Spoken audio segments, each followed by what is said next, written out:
vocal थोड़ा उठा दीजिए क्या कि सैया जी सैया जी सैया जी दिलवा मांगे ले गमछा बिछाई दे सैया जी दिलवा मांगे ले गमछा बिछाई दे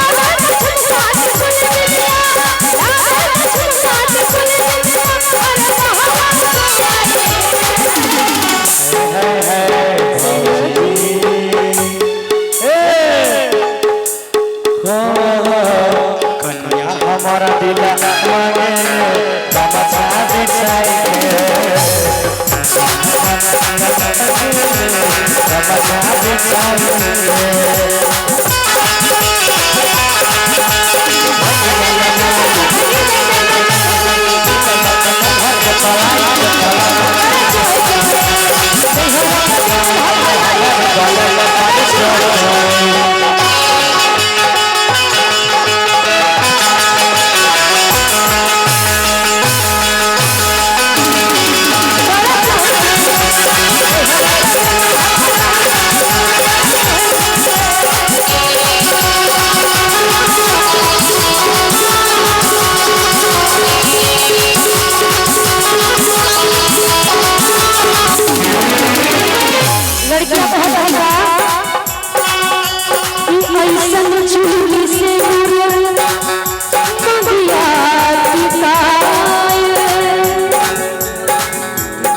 एक दिल बाप रे एगो दिल पर लगते रखले छे अरे के गो दिल मंगवैया